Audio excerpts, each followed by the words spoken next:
지금 이 순간 대한민국 국민 3명 중 1명이 평생 한 번은 암 진단을 받게 됩니다. 안녕하십니까? 오늘은 매우 특별하고도 중요한 주제를 준비했습니다.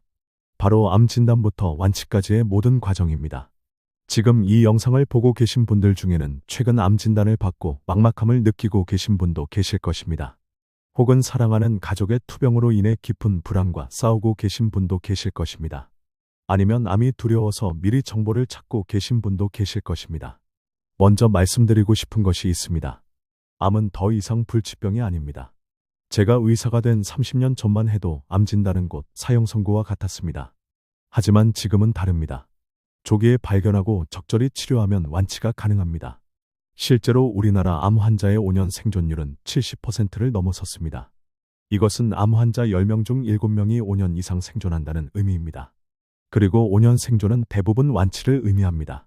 하지만 암 진단부터 치료, 그리고 완치에 이르는 긴 여정은 정보의 홍수 속에서 길을 잃기 쉽습니다. 인터넷에는 너무 많은 정보가 있고 그중 상당수는 검증되지 않았거나 심지어 위험한 내용들입니다. 오늘 이 영상에서는 암 진단이 내려지는 순간부터 완치를 넘어선 삶의 회복까지 그 모든 과정을 가장 객관적이고 정확하게 짚어보려 합니다. 제가 30년간 현장에서 직접 경험하고 목격한 내용을 바탕으로 말씀드리겠습니다. 이 영상을 통해 불확실함을 걷어내고 앞으로 나아갈 명확한 길을 찾으시길 바랍니다. 암이라는 어둠 속에서 희망의 빛을 찾는 여정, 지금 바로 시작하겠습니다. 1부, 충격의 순간, 암 진단과 병기 결정. 암과의 싸움은 진단에서부터 시작됩니다. 대부분의 경우 건강검진이나 특정 증상으로 인해 병원을 찾게 됩니다. 암은 어떻게 발견되는가? 건강검진에서 이상 소견이 발견되는 경우가 가장 많습니다. 위내시경에서 이상한 점막이 보이거나 대장내시경에서 용종이 발견되거나 흉부 엑스레이에서 이상한 그림자가 보이는 경우입니다. 또는 증상 때문에 병원을 찾는 경우도 있습니다. 계속되는 기침, 피가 섞인 가래, 체중 감소, 식욕 부진, 지속되는 복통, 대변에 피가 섞여 나오는 증상 등입니다. 초기에는 혈액검사, 초음파, CT, MRI와 같은 영상 진단 검사를 통해 암이 의심되는 부위를 찾아냅니다. 이런 검사들은 몸속을 들여다보는 눈과 같습니다. 조직 검사, 암 진단의 최종 단계. 하지만 암을 최종적으로 확진하는 것은 바로 조직 검사입니다.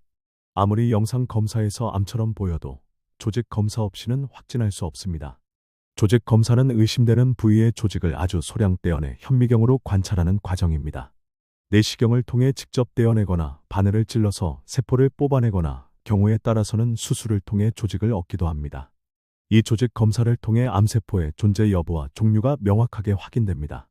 병리과 의사가 현미경으로 세포를 관찰하여 암세포인지 어떤 종류의 암세포인지를 판정합니다. 암의 종류는 수백 가지가 넘습니다. 같은 폐암이라도 소세포암과 비소세포암은 완전히 다른 병입니다. 같은 유방암이라도 호르몬 수용체 양성과 음성은 치료법이 완전히 다릅니다. 어떤 암이냐에 따라 치료 방법과 예후가 완전히 달라지기 때문에 정확한 진단이 무엇보다 중요합니다. 병기 결정, 암의 진행 정도 파악. 진단과 동시에 의사들은 암의 병기를 결정합니다. 병기는 암의 크기, 주변 림프절 전이 여부, 그리고 다른 장기로의 원격 전이 여부를 기준으로 1기에서 4기까지 나뉩니다. 병기는 TNM 분류법을 사용합니다. T는 종양의 크기, N은 림프절 전이, M은 원격 전이를 의미합니다. 이 세 가지를 종합하여 병기를 결정합니다. 1기는 암이 발생한 장기에만 국한되어 있고 크기도 작은 상태입니다. 2기는 크기가 조금 커졌거나 근처 림프절에 약간 전이된 상태입니다. 3기는 주변 림프절에 상당히 전이되었거나 주변 조직을 침범한 상태입니다. 4기는 다른 장기로 원격 전이가 된 상태입니다. 병기는 향후 치료 방향을 결정하는 나침반과 같습니다. 예를 들어 1기나 2기 같은 초기에는 수술만으로도 완치를 기대할 수 있지만 3기나 4기에서는 수술과 함께 항암 치료나 방사선 치료를 병행하는 경우가 많습니다. 암 진단을 받은 순간의 심리. 제가 30년간 수천 명의 환자분들께 암 진단을 알려드리면서 느낀 것이 있습니다. 모든 분들이 비슷한 감정의 단계를 거친다는 것입니다. 첫 번째는 부정입니다. 이게 말이 되나요? 검사 결과가 잘못된 것 아닌가요? 다른 사람과 바뀐 것 아닌가요? 라고 하십니다. 두 번째는 분노입니다. 왜 하필 나인가? 내가 뭘 잘못했길래? 담배도 안 피우고 술도 안 마셨는데 왜? 라고 하십니다. 세 번째는 타협입니다. 무엇이든 할게요. 돈은 얼마든지 쓸게요. 라고 하십니다. 네 번째는 우울입니다. 말도 잘 안 하시고, 식사도 안 하시고, 아무것도 하기 싫어하십니다. 마지막은 수용입니다. 선생님, 어떻게 하면 되죠? 치료 일정을 알려주세요. 라고 하십니다. 이런 감정의 변화는 지극히 정상입니다. 누구나 겪는 과정입니다. 이 과정을 빨리 지나갈수록 치료에 집중할 수 있습니다. 가장 중요한 것, 신뢰할 수 있는 의료진. 이 시기에 가장 중요한 것은 신뢰할 수 있는 전문 의료진을 찾는 것입니다. 암은 혼자 치료할 수 있는 병이 아닙니다. 의료진과의 협력이 필수입니다. 대학병원이나 암센터 같은 큰 병원을 찾으시는 것이 좋습니다. 여러 전문 분야의 의사들이 협진하여 가장 적합한 치료 계획을 세울 수 있기 때문입니다. 그리고 혼자 고민하지 마세요. 가족에게 알리고 도움을 요청하세요. 암은 환자 혼자만의 병이 아닙니다. 가족 모두가 함께 극복해야 하는 병입니다. 검증되지 않은 민간요법이나 대체의학에 의존하지 마세요. 귀한 시간과 돈을 낭비하는 것은 물론이고 때로는 치료 시기를 놓쳐 생명을 위험하게 할 수 있습니다. 2부 치료의 여정 3대 표준 치료법. 암 치료는 크게 3가지를 기본으로 합니다. 수술, 방사선 치료, 항암 화학요법입니다. 이를 암의 3대 표준 치료라고 부릅니다. 최근에는 여기에 표적 치료, 면역 항암 치료 같은 최신 치료법이 추가되어 환자 개개인의 특성에 맞는 맞춤 치료가 이루어지고 있습니다. 1. 수술, 암을 직접 제거하다. 수술은 암덩어리를 직접 제거하는 가장 확실한 방법입니다. 눈에 보이는 암 조직을 완전히 잘라내는 것입니다. 초기 암에서는 수술만으로도 완치를 기대할 수 있습니다. 암이 다른 곳으로 전이되지 않고 한 곳에 국한되어 있을 때 가장 효과적입니다. 수술의 목적은 크게 3가지입니다. 첫째, 완치를 목적으로 하는 근치적 수술입니다. 암 조직과 주변의 정상 조직 일부, 그리고 근처 림프절까지 함께 제거합니다. 미세하게 퍼져 있을 수 있는 암세포까지 완전히 제거하기 위해서입니다. 둘째, 종양으로 인해 발생하는 증상을 완화하기 위한 고식적 수술입니다. 완치는 어렵지만 암 때문에 음식을 먹지 못하거나 장이 막힌 경우 삶의 질을 높이기 위해 수술을 합니다. 셋째, 진단을 위한 수술입니다. 조직 검사를 위해 수술적으로 조직을 얻어야 하는 경우입니다. 최근에는 복강경 수술, 로봇 수술과 같이 최소 침습 수술이 발전하여 회복이 빠르고 흉터가 적은 방식으로 진행되는 경우가 늘고 있습니다. 제가 처음 의사가 되었을 때는 위암 수술을 하면 배를 30cm 이상 절개했습니다. 하지만 지금은 복강경으로 1cm 정도의 구멍 몇 개만 뚫어서 수술합니다. 회복 기간도 한 달에서 일주일로 줄었습니다. 수술 후에는 암의 재발을 막기 위해 보조적인 치료가 추가되기도 합니다. 이를 보조 항암 치료 또는 보조 방사선 치료라고 합니다. 2. 방사선 치료, 보이지 않는 칼. 방사선 치료는 고에너지의 방사선을 쏘아 암세포의 DNA를 손상시켜 사멸시키는 치료입니다. 마치 보이지 않는 칼로 암세포를 도려내는 것과 같습니다. 방사선 치료의 장점은 수술 없이도 암을 치료할 수 있다는 점입니다. 수술하기 어려운 위치에 있는 암이나 수술을 견디기 어려운 고령 환자, 다른 질환이 있는 환자에게 좋은 선택입니다. 방사선 치료는 여러 목적으로 사용됩니다. 수술 전 방사선 치료는 종양 크기를 줄여서 수술을 쉽게 만듭니다. 수술 후 방사선 치료는 남아있을지 모르는 미세 암세포를 제거합니다. 근치적 방사선 치료는 수술 대신 암을 완전히 제거하는 것을 목표로 합니다. 초기 후두암이나 전립선암 등에서 수술과 비슷한 효과를 냅니다. 고식적 방사선 치료는 통증 완화를 목표로 합니다. 뼈 전이로 인한 심한 통증을 완화하거나 뇌 전이로 인한 증상을 개선하는 데 매우 효과적입니다. 최근에 방사선 치료는 매우 정밀해졌습니다. 세기 조절 방사선 치료, 정의적 방사선 수술 등의 기술로 암 조직만 정확하게 조사하고 정상 조직의 손상은 최소화합니다. 방사선 치료의 부작용은 치료 부위에 따라 다릅니다. 머리를 치료하면 탈모가 생기고, 복부를 치료하면 설사가 생기고, 가슴을 치료하면 기침이나 삼킴 곤란이 생길 수 있습니다. 하지만 대부분 일시적이고 관리 가능합니다. 3. 항암 화학요법, 전신을 도는 약물. 항암 화학요법은 전신에 약물을 투여하여 빠르게 분열하는 암세포를 공격하는 치료입니다. 수술이나 방사선 치료가 국소 치료라면 항암 치료는 전신 치료입니다. 항암 치료가 필요한 이유는 암세포가 혈액을 타고 전신으로 퍼질 수 있기 때문입니다. 수술이나 방사선 치료로는 눈에 보이는 암만 제거할 수 있지만 항암 치료는 온몸을 도는 미세 암세포까지 제거할 수 있습니다. 항암 치료는 여러 방식으로 사용됩니다. 선행 항암 치료는 수술 전에 종양을 줄이기 위해 시행합니다. 보조 항암 치료는 수술 후 재발을 막기 위해 시행합니다. 고식적 항암 치료는 전이된 암에서 생존 기간을 늘리고 증상을 완화하기 위해 시행합니다. 항암 치료의 가장 큰 문제는 부작용입니다. 항암제는 빠르게 분열하는 세포를 공격하는데 암세포뿐만 아니라 정상세포 중에서도 빠르게 분열하는 세포들이 영향을 받습니다. 머리카락 세포, 소화관 점막 세포, 골수의 혈액 세포 등이 대표적입니다. 그래서 탈모, 오심, 구토, 설사, 백혈구 감소, 빈혈 같은 부작용이 나타납니다. 하지만 이런 부작용들은 대부분 관리 가능합니다. 구토 억제제, 설사약, 조혈 촉진제 등을 사용하여 부작용을 최소화할 수 있습니다. 제가 환자분들께 항상 말씀드리는 것이 있습니다. 항암 치료는 마라톤과 같습니다. 중간에 힘들어도 끝까지 완주해야 합니다. 중간에 포기하면 그동안의 노력이 물거품이 됩니다. 4. 표적 치료, 암세포만 공격하다. 최근 암 치료의 혁명을 일으킨 것이 표적 치료입니다. 전통적인 항암제가 정상세포까지 공격한다면 표적 치료제는 암세포만 선택적으로 공격합니다. 암세포는 정상세포와 다른 특정 유전자 변이나 단백질을 가지고 있습니다.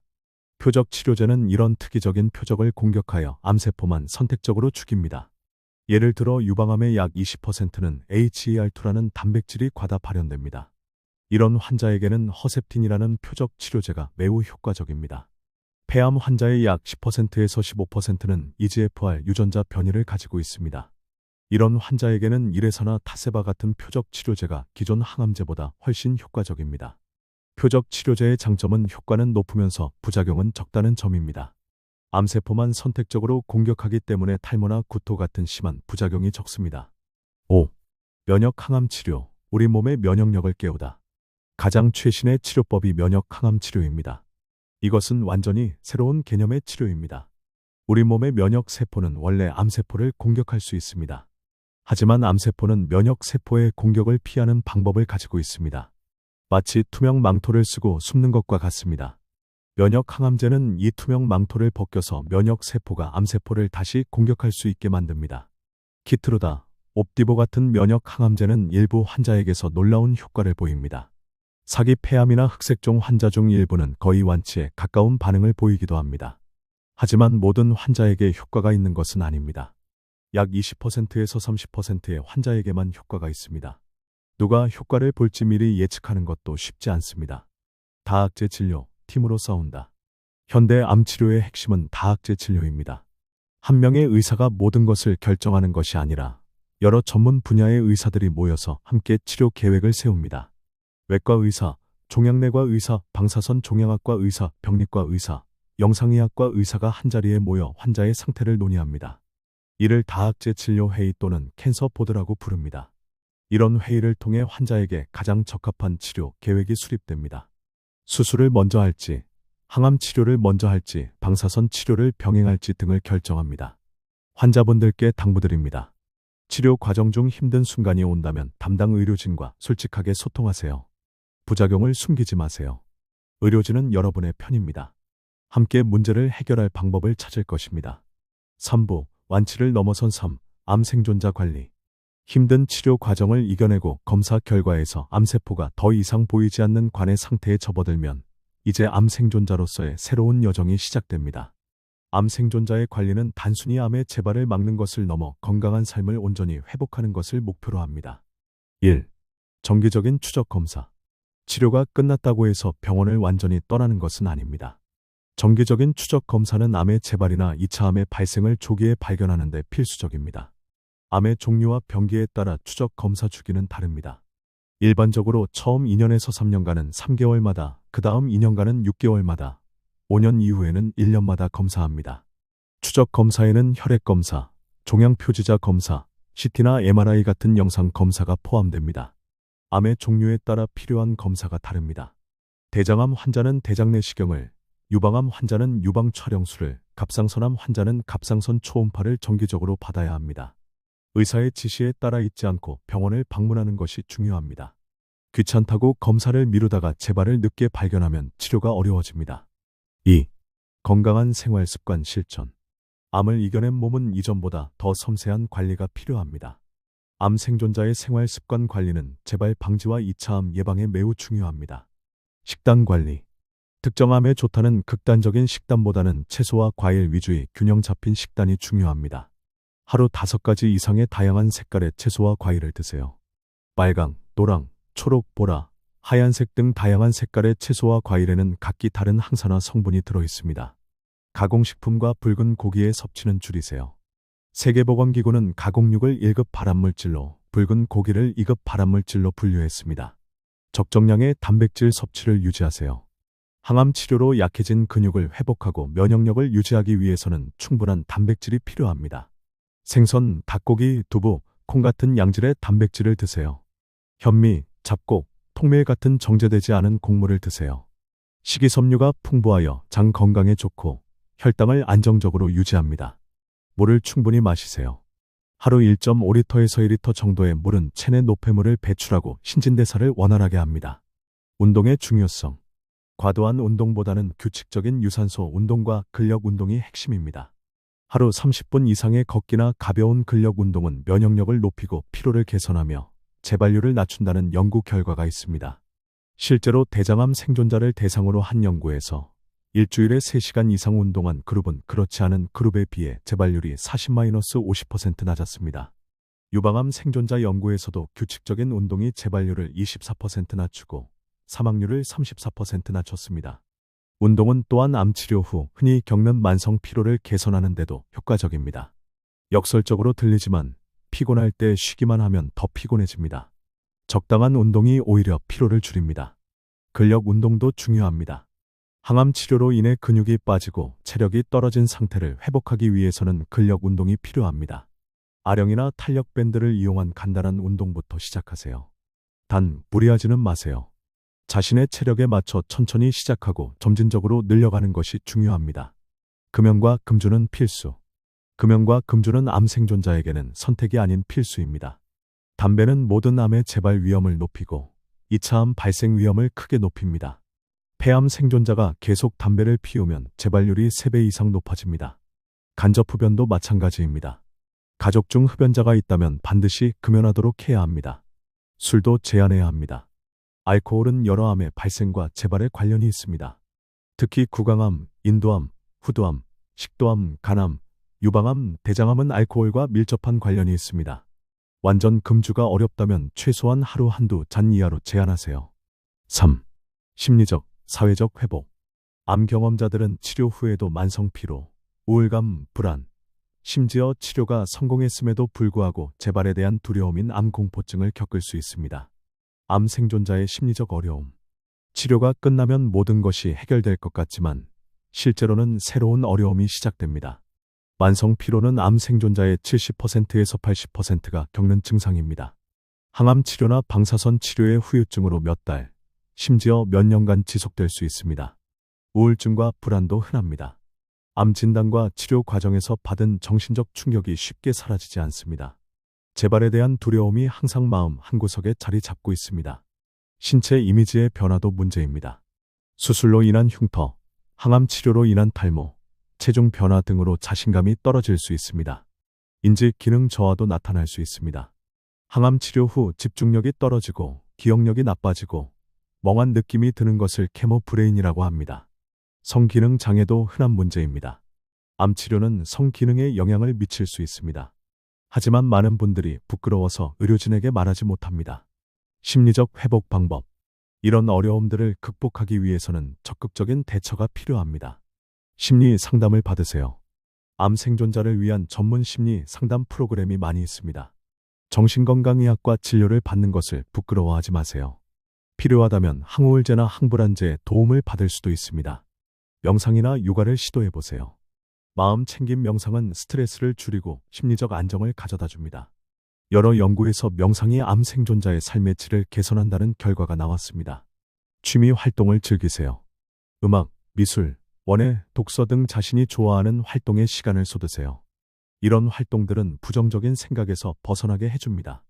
일기를 쓰는 것도 도움이 됩니다.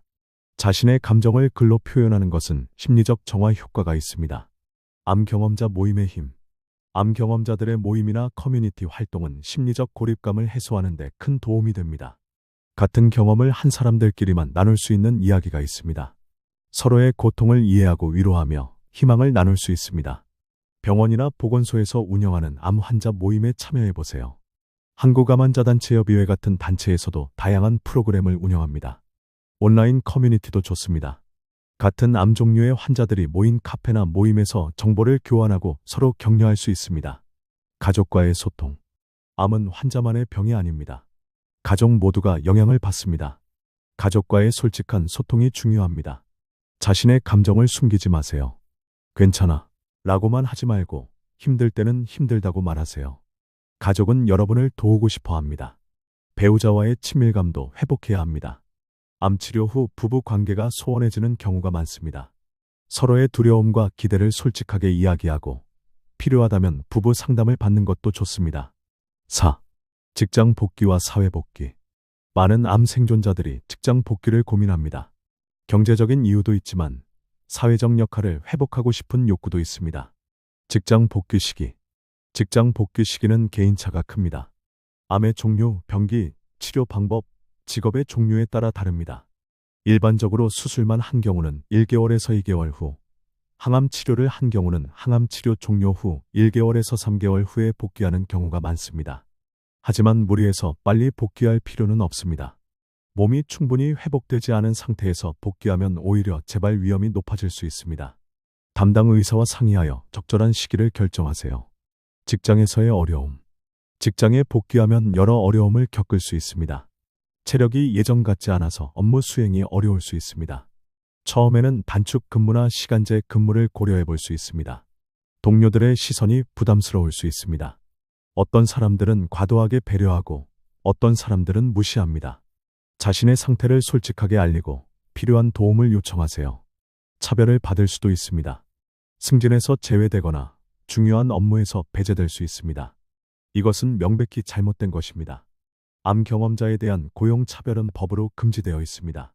사부, 재발과 전이 그리고 희망. 암 치료 후 가장 두려운 것이 재발입니다. 하지만 재발했다고 해서 끝이 아닙니다. 재발의 종류. 재발은 세 가지로 나뉩니다. 국소 재발은 암이 처음 발생했던 같은 부위에 다시 생긴 것입니다.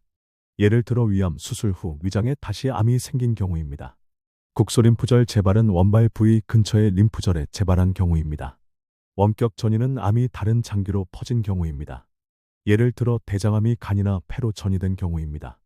일반적으로 국소 재발은 다시 수술이나 방사선 치료로 완치를 기대할 수 있습니다. 하지만 원격 전이는 완치가 어렵고 생존 기간 연장과 증상 완화를 목표로 합니다. 재발 후 치료. 재발했다고 포기하지 마세요. 재발한 암도 치료할 수 있습니다. 최근의 치료 기술 발전으로 사기암, 즉 전이된 암도 장기 생존이 가능해졌습니다. 과거에는 사기암 환자의 생존 기간이 몇 개월에 불과했지만 지금은 몇 년씩 생존하는 경우가 많습니다. 표적 치료제와 면역 항암제 덕분입니다. 일부 환자들은 사기암 진단을 받고도 5년, 10년 이상 생존하고 있습니다. 제가 치료했던 사기 폐암 환자 중에는 면역 항암제로 치료받고 5년 이상 생존하며 정상적인 생활을 하고 계신 분들이 여럿 있습니다. 말기암과 호스피스. 하지만 현실적으로 모든 암을 치료할 수는 없습니다. 치료가 더 이상 효과가 없는 말기 암 단계에 이르는 경우도 있습니다. 이때 중요한 것은 삶의 질입니다. 통증을 조절하고 증상을 완화하고 편안하게 지내는 것이 목표가 됩니다. 호스피스 완화 의료는 이런 환자들을 돕습니다. 호스피스는 죽음을 기다리는 곳이 아닙니다. 남은 시간을 최대한 편안하고 의미 있게 보내도록 돕는 곳입니다. 통증 관리, 증상 완화는 물론 심리적, 영적 돌봄까지 제공합니다. 가족들도 함께 돌봄을 받습니다. 호스피스를 거부하는 분들이 많은데 이것은 잘못된 생각입니다. 호스피스를 일찍 시작할수록 삶의 질이 높아지고 연구에 따르면 생존 기간도 오히려 늘어난다고 합니다. 5부, 암 예방과 조기 발견. 암을 이겨낸 분들께 드리고 싶은 마지막 조언은 2차 암 예방입니다. 암 경험자는 일반인보다 다른 암이 생길 위험이 높습니다. 2차 암이란 2차 암은 첫 번째 암과는 완전히 다른 새로운 암입니다. 재발이나 전이와는 다릅니다. 암 경험자가 2차 암 위험이 높은 이유는 여러 가지입니다. 첫 번째 암을 일으킨 유전적 소인이나 생활 습관이 여전히 남아있고 항암 치료나 방사선 치료가 새로운 암을 유발할 수도 있습니다. 따라서 암 생존자는 정기 검진을 더욱 철저히 해야 합니다. 국가 암검진 프로그램. 우리나라는 훌륭한 국가 암검진 프로그램을 운영하고 있습니다. 5대 암에 대해 무료 또는 저렴한 비용으로 검진을 받을 수 있습니다. 위암 검진은 40세 이상 남녀를 대상으로 2년마다 위내시경 또는 위장 조영술을 시행합니다. 대장암 검진은 50세 이상 남녀를 대상으로 매년 분변 자멸 검사를 하고 양성이면 대장 내시경을 시행합니다. 간암 검진은 40세 이상 고위험군을 대상으로 6개월마다 간 초음파와 혈액 검사를 시행합니다. 유방암 검진은 40세 이상 여성을 대상으로 2년마다 유방 촬영술을 시행합니다. 자궁경부암 검진은 20세 이상 여성을 대상으로 2년마다 자궁경부 세포 검사를 시행합니다. 이런 검진을 통해 조기에 암을 발견하면 완치율이 90% 이상입니다. 암을 예방하는 생활수칙. 국립암센터에서 제정한 암 예방 10대 수칙을 소개합니다. 첫째, 담배를 피우지 말고 남이 피우는 담배 연기도 피하세요. 둘째, 채소와 과일을 충분히 먹고 균형 잡힌 식단을 드세요. 셋째, 음식을 짜지 않게 먹고 탄 음식을 먹지 마세요. 넷째, 술은 하루 2잔 이하로 마시세요. 다섯째, 주 5회 이상 하루 30분 이상 땀이 날 정도로 운동하세요. 여섯째, 자신의 체격에 맞는 건강 체중을 유지하세요. 일곱째, 예방접종 지침에 따라 B형 간염과 인유두종 바이러스 예방접종을 받으세요. 여덟째, 성매개 감염병에 걸리지 않도록 안전한 성생활을 하세요. 아홉째, 발암성 물질에 노출되지 않도록 작업장에서 안전보건 수칙을 지키세요. 열째, 암 조기 검진 지침에 따라 검진을 빠짐없이 받으세요. 이 10가지 수칙만 지켜도 암 발생 위험을 절반으로 줄일 수 있습니다. 마무리, 희망의 메시지. 암은 우리에게 삶의 우선순위를 재정립하게 만드는 거대한 도전입니다. 하지만 이 도전은 우리를 더 강하게 만들고 일상의 소중함을 깨닫게 해줍니다. 제가 30년간 암 환자분들을 치료하면서 배운 것이 있습니다. 암을 이겨내는 사람들에게는 공통점이 있다는 것입니다. 첫째, 포기하지 않습니다. 힘들어도 끝까지 치료를 완수합니다. 둘째, 긍정적인 마음을 유지합니다. 웃음을 잃지 않고 희망을 버리지 않습니다. 셋째, 의료진을 신뢰하고 협력합니다. 검증되지 않은 민간요법에 현혹되지 않습니다. 넷째, 가족과 친구들의 도움을 받아들입니다. 혼자 싸우려 하지 않습니다. 다섯째, 건강한 생활 습관을 실천합니다. 운동하고, 잘 먹고, 금연하고, 금주합니다. 오늘 우리가 살펴본 이 여정은 고통의 시간이지만 동시에 성장의 시간이기도 합니다. 암 진단을 받았을 때 절망하기보다 명확한 정보를 바탕으로 주체적인 치료 결정을 내리는 것이 가장 중요합니다. 혹시 지금 치료 중이라면 고통스러운 순간에도 포기하지 마세요. 항암 치료 후의 오심도, 방사선 치료 후의 피로도 결국 지나갈 과정입니다. 당신의 몸은 암과 싸우는 가장 강력한 무기이며 당신의 긍정적인 마음가짐은 그 무기를 벼리는 힘이 됩니다. 완치 후의 삶은 축복이자 선물입니다. 금연, 금주, 균형 잡힌 식단, 규칙적인 운동이라는 4가지 생활 수칙을 철저히 지키며 그 소중한 삶을 매일매일 감사함으로 채워나가시길 바랍니다. 제가 치료했던 환자분 중에 이런 말씀을 하신 분이 있습니다. 암은 제 인생 최악의 경험이었지만 동시에 최고의 스승이었습니다. 암을 통해 무엇이 정말 중요한지 깨달았습니다. 여러분도 이 힘든 여정을 통해 삶의 진정한 의미를 발견하시길 바랍니다. 오늘 영상이 암과의 싸움에서 한 줄기 빛이 되었기를 바랍니다. 이 어려운 여정을 걷고 있는 모든 분들을 진심으로 응원합니다. 구독과 좋아요는 더 많은 분들께 정확한 건강 정보를 전하는 큰 힘이 됩니다. 여러분 모두 건강하시고 희망을 잃지 마세요. 감사합니다.